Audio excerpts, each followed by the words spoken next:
Fighting games are a really interesting thing to me, and there is seemingly no end of topics to talk about when it comes to them. And while I do have a few more ideas of things that I'd like to talk about, I did kinda skim over something that I wanted to focus on in my previous video. So, I'm making this video. So, the initial idea in my previous video was to talk about, the weird, the obscure, and forgotten, but I also wanted to touch on dead fighting games, and I kind of did that in the honorable mentions, but I wanted to throw a few together in the actual video itself, and seeing with how long the video ended up last time, I think it's better that I did it this way. Now, I should probably make a case on whether or not some of these games are actually dead, but I don't want to do that. If you want to tell me that your game isn't dead, feel free to leave a comment, but I'm going to talk about these because to me, they're fucking dead. And I don't really have any real honorable mentions outside of Jump Force, a game that I bought when I heard it was leaving stores, and it's just kinda sat there. I have not played it yet. You cannot make me. Let's start this one with touching on one of the more recent of the fighting games, that died surprisingly fast.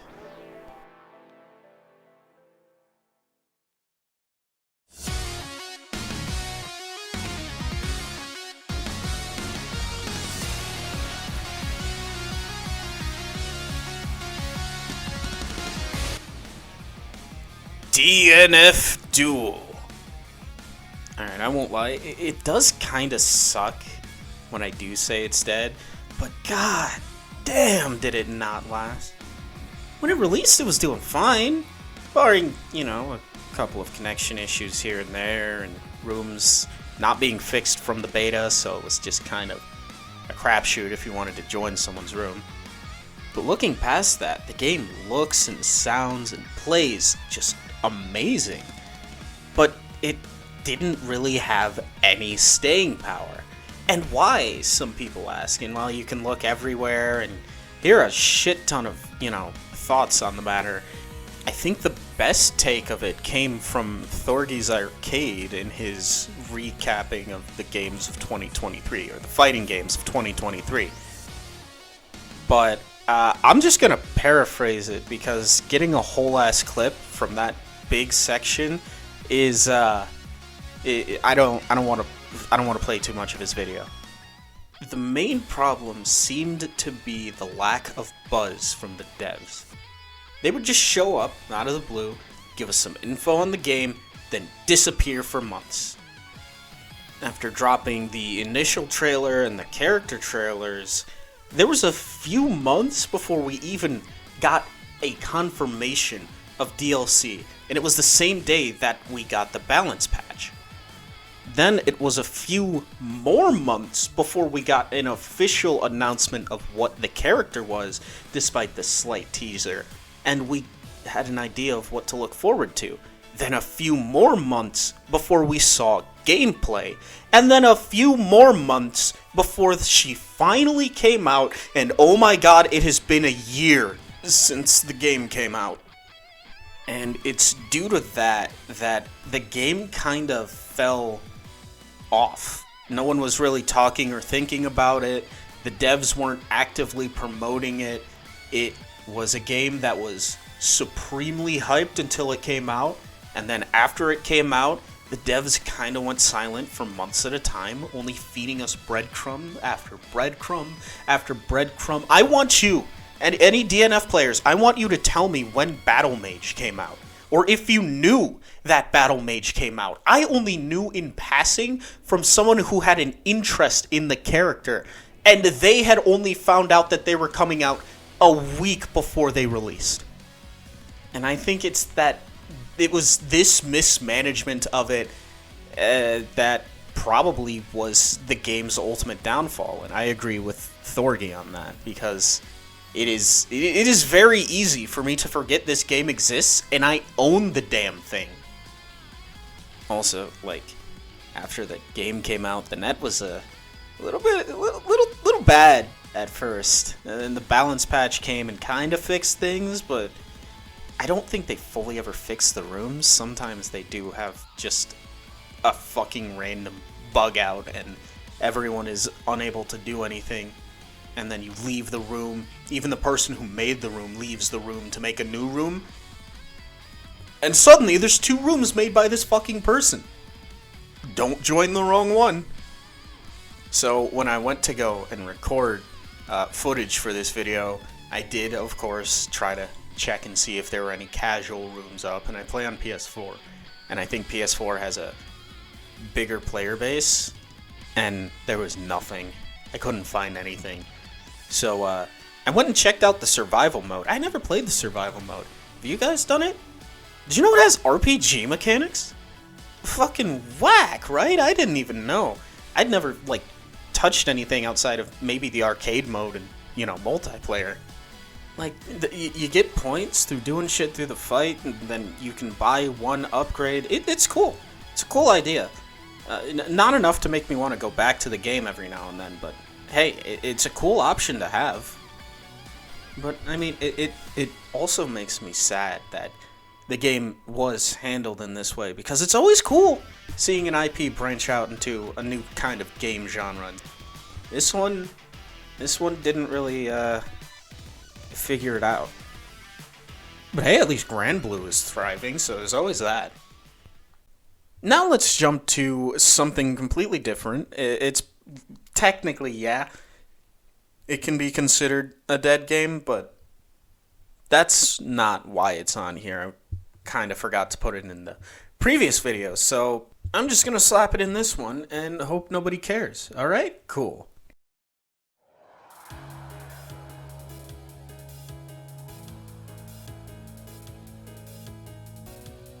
How many of you know Touhou?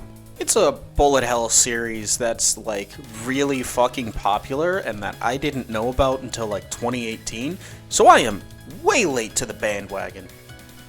And while I'm not amazing at the games, I do have an interest in their spin-offs. They're always very interesting to see. And there have been, to my knowledge, 2 Touhou fighting game spin-offs. And while I'm not going to be talking about the one that is probably the better one, I'm going to be talking about the more recent one. But I know what you're wondering. How do you turn gameplay like this into gameplay like this?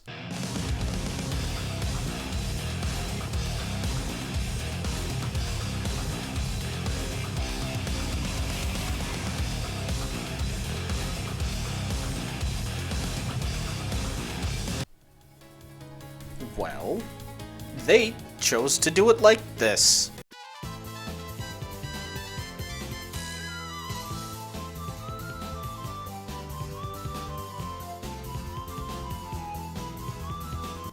And boy, is this certainly a decision.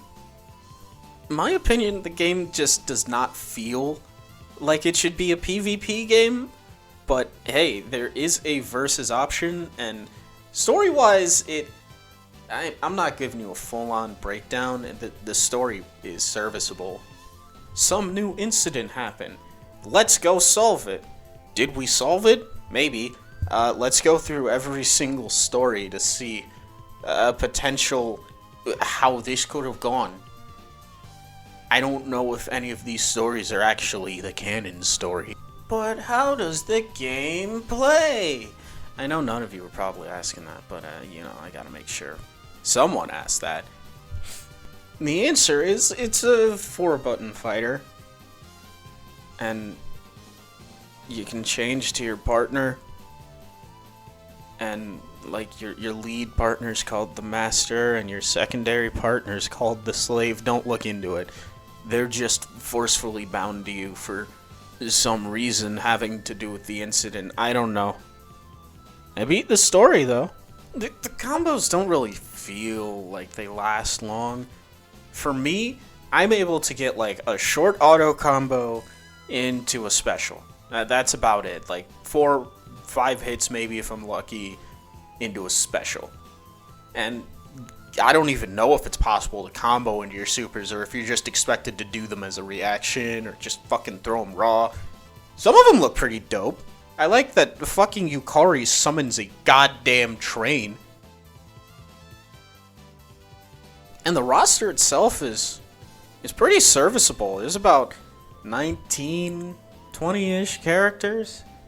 And they're of varying popularity. You've got your first wave popular characters, your secondary popular characters, your who the fuck even are yous that someone likes. And I mean, with a cast of characters that is at bare minimum 80, this is a good selection. I don't know, I don't really have much else to talk about in the game. Gameplay's alright. There's some pretty dope-ass supers.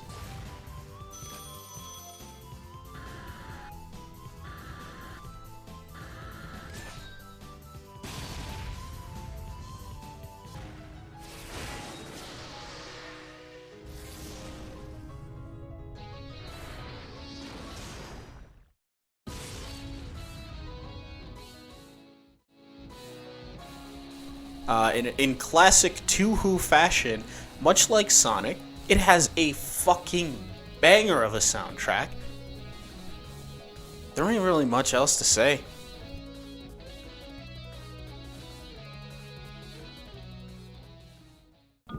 I was going to talk about Virtua Fighter 5, but then decided not to, because I know nothing about the Virtua Fighter series, and I don't want to give a rundown on a series I've know like jack shit about while showing me playing the game horrendously in the background, because I don't know how the gameplay works.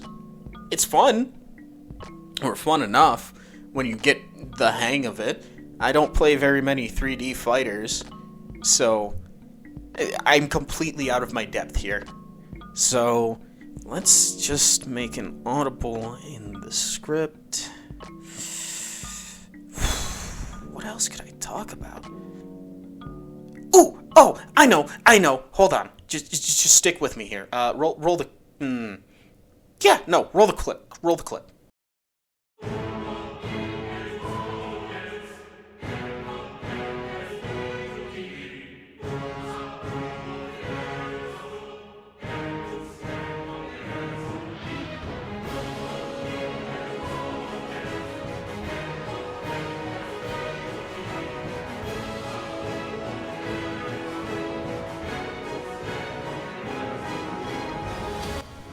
Tell me the last time you thought about Kill la Kill If. Because if I did not own a physical copy of this game, I would have forgotten it was a thing that was made and sold and published and got played by like what I would like to say was probably 45 people.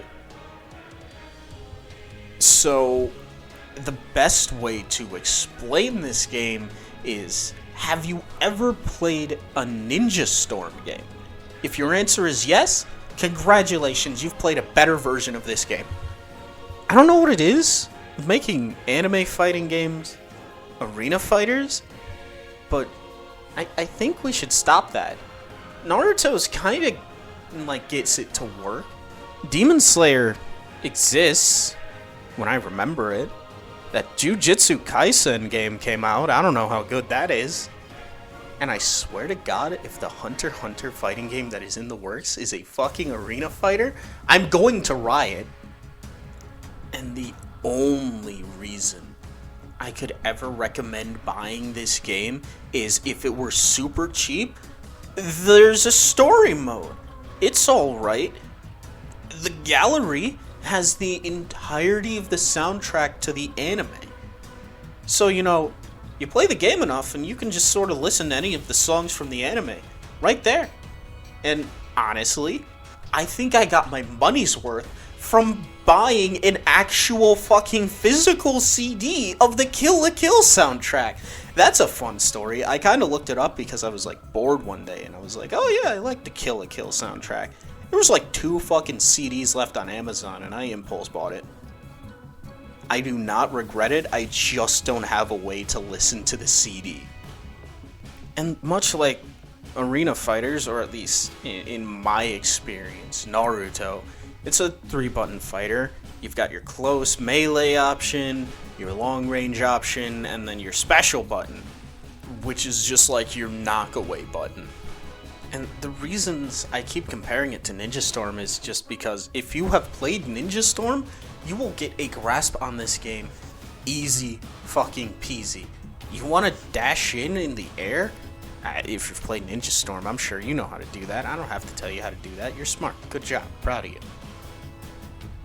And they fucking dropped the ball on the character themes, because as I mentioned, you have the entirety of the anime soundtrack available in the gallery for in-game currency that you gotta buy, but available in the gallery, which means you have, at least, the very least, the rights to use that music, and you didn't remix it to make the character themes. You went and you made brand new songs, which suck. They're god-awful. I hate them. The only song that I can actively choose to listen to is Mako's theme and maybe Nonon's theme, but that's just because, like, I like orchestra music. It's not a good song, but hey, there's something in there. I don't know, it's hard to say anything about this game. My first experience with it online, first and only, I found a random person. They were playing fucking Nonon. They were zoning me out. I'm playing Mako. I can't fucking get in because I'm trying to punch, you know. And I fucking didn't know how to play my character because the story only has you playing Ryuko or Satsuki. Which I understand, but fuck off, man. You have an entire cast, not a large one, but an entire cast, and you force me to play different variations of the two main characters. Fuck you. That's dumb. Now, if you'll excuse me. I'm Banana.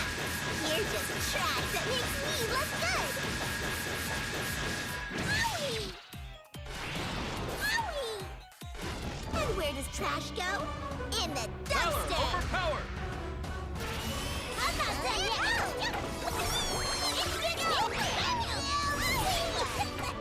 Dodge this.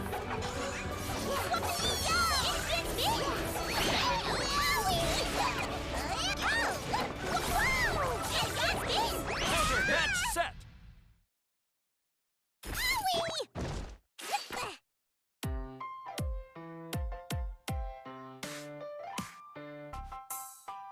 I'm sorry, are you okay?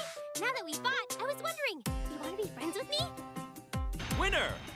Mako Monconchok! I should probably talk about the elephant in the room from the previous video.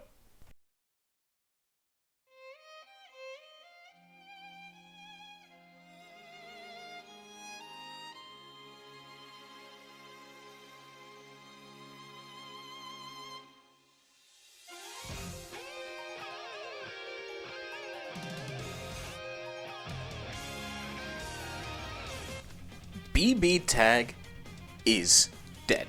It is a dead game.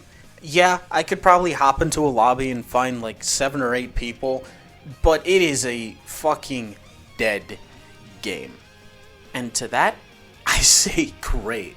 This game may have brought me into fighting games, but that doesn't mean I have to sit there and love it unconditionally, okay? It's like the family I was born into, but not the family I grew up with, and much like, you know, my life, being raised by another family has given me a view on my life that is very confused. But enough about me. Let's talk about Tag. BB Tag is a 2v2 fighter that crosses 3 different fighting game IPs and Ruby. And due to the nature of how the game is and how it was made, they had to find a way to take 3 different fighting game franchises with their own different quirks, gameplay, and game mechanics, and fit them into a one-size-fits-all tag fighting game.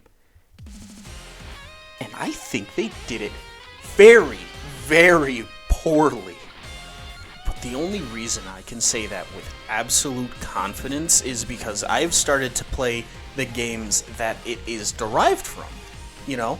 After starting to play tag, I later got into Central Fiction, so that was my BlazBlue game. I had Undernight in Birth before I had tag. I just didn't really have an interest in fighting games, and you want to talk about dead games. Original Uni is the fucking king of dead games. And, well, Persona 4 Arena, I have a Japanese PS3 copy of it. I also have a PS3 digital copy of it. And I got the PS4 re-release. So, needless to say, I've spent some time in P4 Arena. And spending time in these games has made it to where I cannot play any of their represented characters in BB Tag without having the hardest fucking time of my life because of how they had to simplify their kits, water them down, and make them all fit into one mold. And that is what makes the Ruby characters in the game stand out.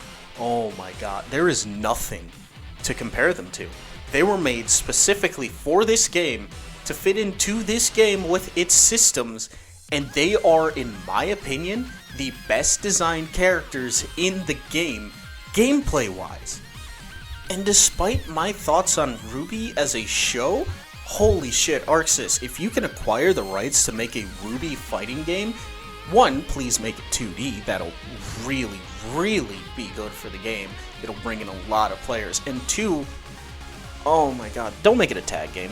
If it's a tag game, I don't know if I could handle a Ruby tag game. I mean, it makes sense with the idea of teams, but if it would just work so much better if it was a 1v1 in my opinion. And I feel like, oh, there's so much you could do with the characters, there's so many cool casts you could have, and I don't want to get too far off topic. This is something I have actually put a lot of thought into.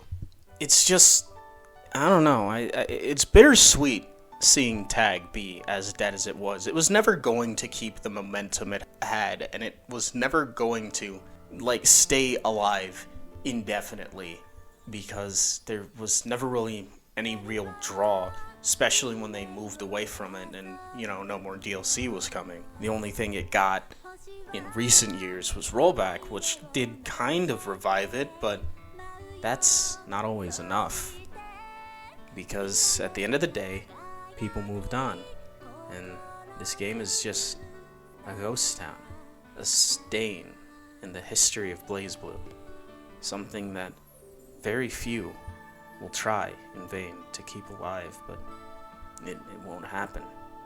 One day, they'll have to wake up from their delusions. BlazBlue, as a fighting game series, may only remain a fond memory, as a new installment may never come.